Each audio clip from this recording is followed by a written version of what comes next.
বরং শাসকরা কি করেছে, আমাদের হাতে গাঁজা তুলে দিয়েছে। কেন?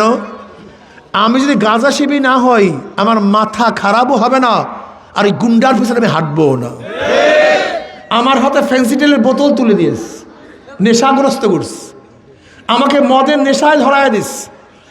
ওই সমস্ত গুন্ডারা আমার হাতে অস্ত্র তুলে দিয়েছে। কেন?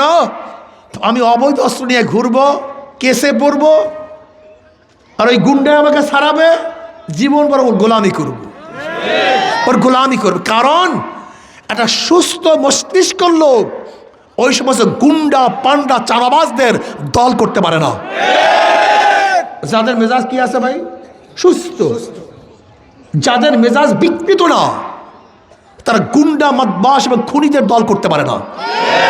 কাজে যতক্ষণ পর্যন্ত মেধাকে পাগল না করা যাবে, বিকৃত না করা যাবে, ততক্ষণ ঘুরাবেন কিভাবে আমাকে? সবাই ভালো? আলহামদুলিল্লাহ। আল্লাহ পাক আলো ভালো রাখেন।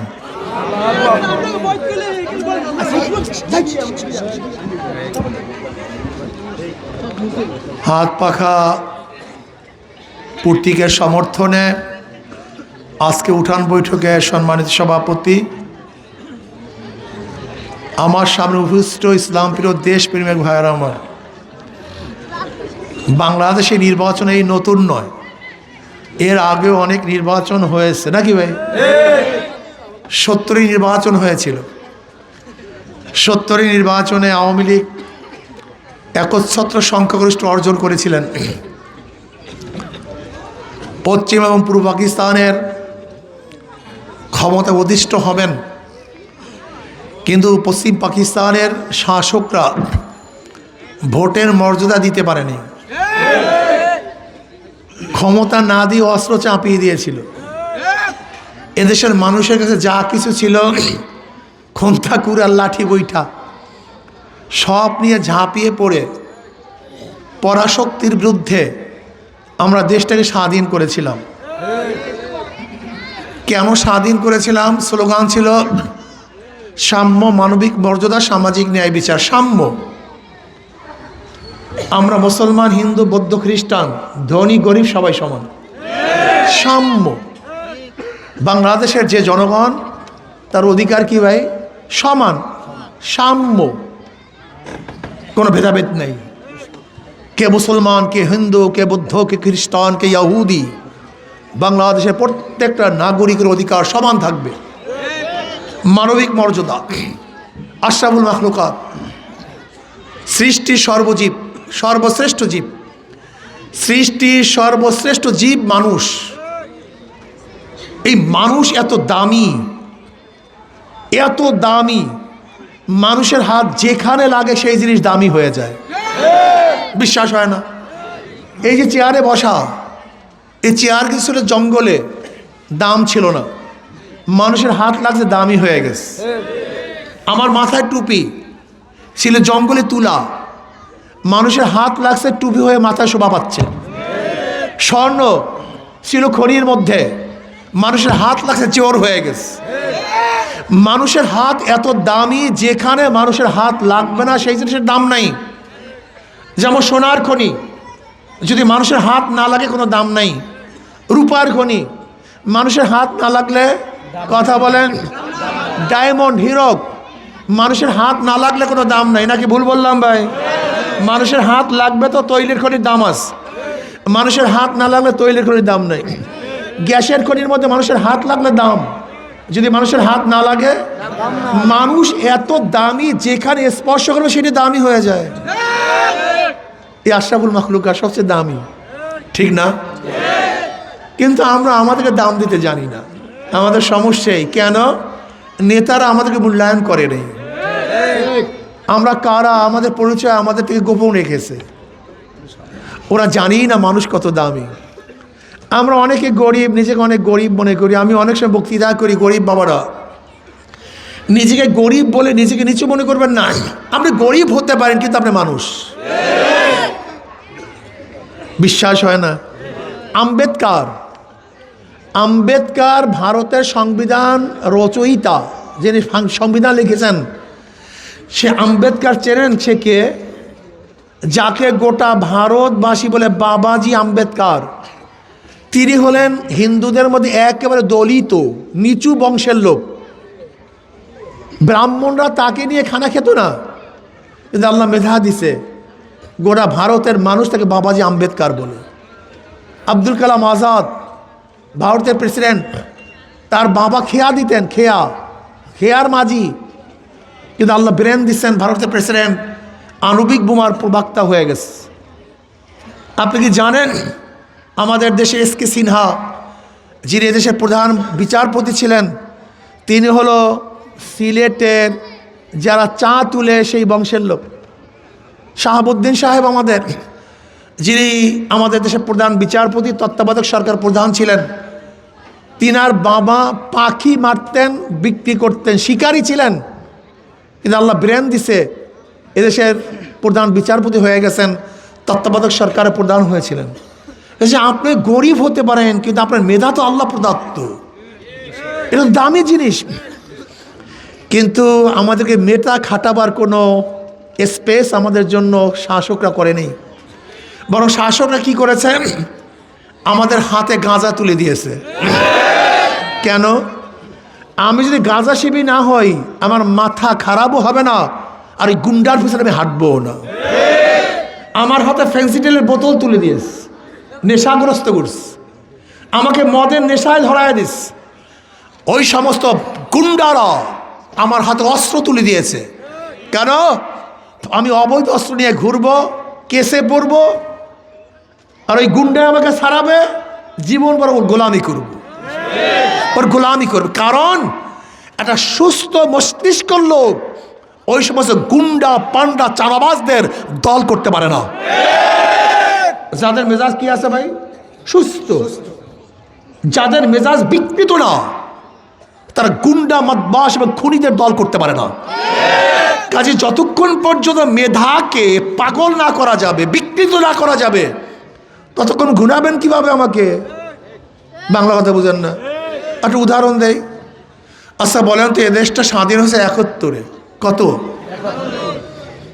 ৭২ সংবিধান রচিত হয়েছে, ৭৩ নির্বাচন হয়েছিল, ৫৫ নির্বাচন, যে নির্বাচনে ২৯৩টা সিট পেয়েছিল আওয়ামী লীগ, যে নির্বাচন সুস্থ হয়নি। ৭৫ শেখ সাহেব দুনিয়ার থেকে বিদায় হয়ে গেলেন, ৭৫ জিয়াউর রহমান সাহেব ক্ষমতায় বসলেন, ৭৯ তিনি নির্বাচন দিলেন, তিনিও বিদায় হয়ে গেলেন। ৮১ নির্বাচনে সত্তার সাহেব প্রেসিডেন্ট হলেন, আবার এরশাদ সাহেব ধাক্কা দিয়ে বের করে তিনি ক্ষমতায় বসলেন। ৮৬ নির্বাচন ছিল ৫৫ নির্বাচন, এরশাদ সাহেব আন্দোলনের প্রেক্ষিতে থাকতে পারেন নেই, এদেশের মানুষ গণ আন্দোলনের প্রেক্ষিতে তাকে নামিয়ে দিয়েছে। ১৯৯১ সনে প্রথম বেগম খালেদা জিয়া ক্ষমতায় বসলেন। এই খুব ভালো মতো শুনবেন, শোনার চেষ্টা করবেন। ১৯৯১ সনে বেগম খালেদা জিয়া প্রথম ক্ষমতায় বসলেন, এই প্রথম মহিলা নেতৃত্ব, প্রাইম মিনিস্টার। বাংলাদেশের জনগণ ভেবেছিল পুরুষরা আমাদেরকে নেতৃত্ব দিতে ব্যর্থ হয়েছে, যেহেতু বেগম খালেদা জিয়া ক্ষমতায় বসছে, এবার আমাদের দেশ আর দুনিয়ায় থাকবে না, নিচে থাকবে না, এই মাটি শুদ্ধ আমরা আসমানে চলে যাব, এরকম ভাবছিলাম যে বিশাল কিছু হয়ে যাব। লেকিন আমরা কি দেখলাম, ৯১ থেকে ৯৬ পর্যন্ত ৫ বছরের দুর্নীতিতে, কিসে ভাই? আসতে কয়, এই ৯১ থেকে ৯৬ পর্যন্ত ৫ বছরের দুর্নীতিতে গোটা দুনিয়ার মধ্যে ৪ বার চ্যাম্পিয়ন হয়েছে, বেশি না। আচ্ছা বলেন তো, যেই দেশটা দুর্নীতিতে, যেই দলের মাধ্যমে ৪ বার চ্যাম্পিয়ন হয় ৫ বছরে, সেই দল যাদের মস্তিষ্ক আছে, জ্ঞান আছে, বুদ্ধি আছে, তারা করতে পারে? কিন্তু আমরা করি কেন? ওই যে আগেই বলছি, কথা কয় না, ওই যে ফ্যান্সি ডিল, ওই যে অর্থ, অবৈধ অর্থ, ওই যে মারামারি কাটাকাটি। আবার আন্দোলন সংগ্রামের প্রেক্ষিতে মনস্কন্যা ক্ষমতায় বসলেন। ১৯৯৬ সনে ভেবেছিলাম এবার দেশ সুস্থ থাকবে, সুন্দর চলবে, কিন্তু ৯৬ থেকে ২০০১-এর মধ্যে আন্দোলন সংগ্রামের প্রেক্ষিতে তিনি টিকতে পারলেন না। আবার ২০০১-এ ক্ষমতায় নিয়ে আসলাম কাকে? আবারও ১৯৯১ থেকে ৯৬ পর্যন্ত পাস করা না ফেল করা, সে বেগম খালেদা আবারও ক্ষমতায় আনলাম। ভাবছি এবার সুন্দর চলবে, কিন্তু 5 বছর যেতে না যেতে আবার আন্দোলন সংগ্রাম। হটাও, মাঝখান থেকে ব্রাকের থেকে মঈনুদ্দিন ফখরুদ্দিন সাহেব 2.5 বছর ক্ষমতায় ছিলেন। আবারও 8-এর নির্বাচনে, 2008-এর নির্বাচনে, 55 নির্বাচনে আবারও সেই শেখ হাসিনা ক্ষমতায়, কথা কয় না। এরপরে 14 নির্বাচন, 18 নির্বাচন, 24-এ নির্বাচন। আন্দোলন সংগ্রামের প্রেক্ষিতে 5ই আগস্ট আমরা গণঅভ্যুত্থানের মাধ্যমে নতুন সরকার নিয়ে আসলাম।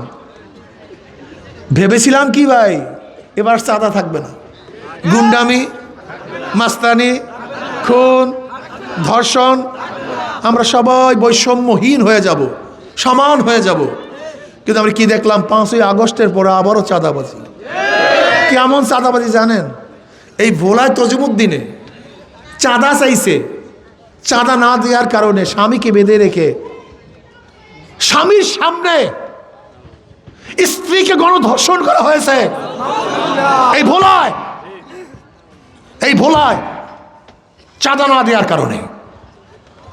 আমি তো মনে করি একটা ঘটনার জন্য জীবনের তরে তাদের রাজনীতি বানচাল করা উচিত ছিল।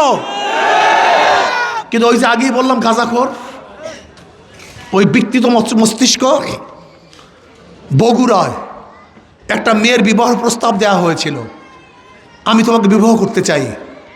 বাবায় রাজি হয় নাই। এই বাবায় রাজি না হওয়ার কারণ সেই মেয়ের সামনে বাবাকে হত্যা করা হয়েছে। আপনি কি দেখেছেন? অফিস ভাড়া দিছে, ভাড়া আনতে গেছে মালিক। কেন ভাড়া আনতে গেলি, ভাড়া কেন চাইলি, সেই মালিককে হত্যা করা হয়েছে। আপনি দেখেছেন নরসিংদীতে চাঁদা চেয়েছে, চাঁদা না দেওয়ার কারণে যুবককে তার মার সামনে থেকে এনে হত্যা করেছে। আপনি কি দেখেছেন চাঁদা না দেওয়ার কারণে পাথর মেরে মানুষকে হত্যা করা হয়েছে? এবার বলেন তো, যারা নিজেরা নিজেদের দলীয় কন্দলে, শুধু নিজেদের দলীয় কন্দলে আধিপত্য বিস্তার করার কারণে যদি নিজেদের দলের মধ্যে শুধু খুন হয় 200-র উপরে, কতর উপরে? আচ্ছা বলেন তো, সেই দল কোনো সুস্থ মস্তিষ্কের মানুষ করতে পারে? আমাকে বলেন তো, রাগ করিয়েন না, আমাকে গালি দিয়েন না। শুধু নিজেদের মধ্যে যদি দলীয় কোন্দলে 200-র উপরে খুন হয়, সেই দলটা কোনো সুস্থ মস্তিষ্কের মানুষ করতে পারে? আমাকে বলুন তো।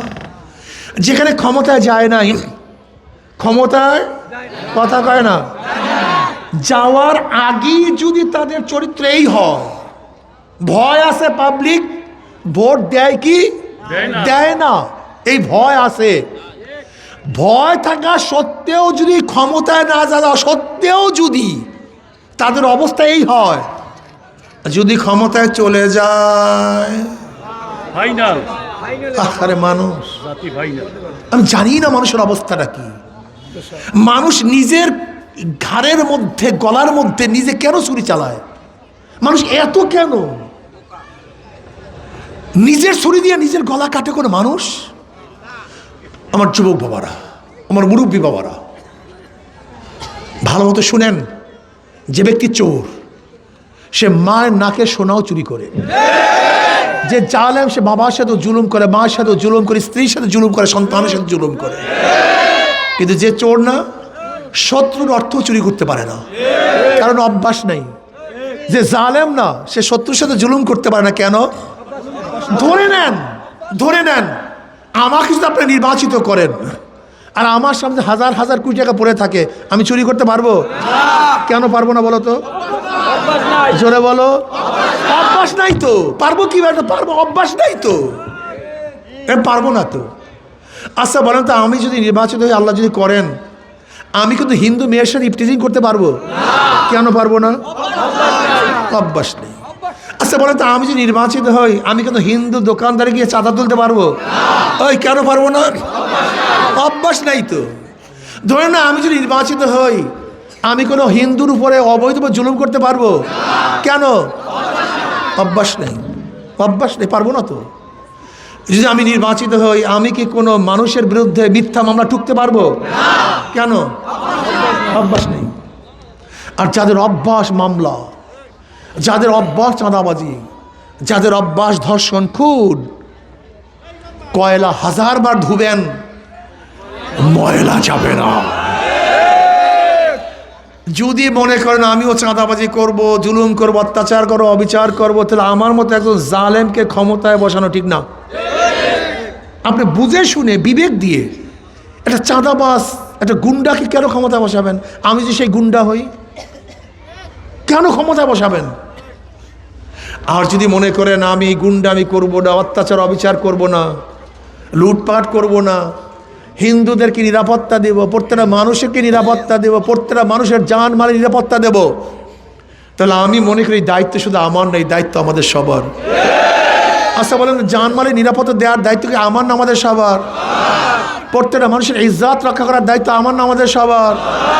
এদেশের গরিবদের অধিকার তাদের দাঁড়ে দাঁড়ে পৌঁছাবার দায়িত্ব আমার না আমাদের সবার?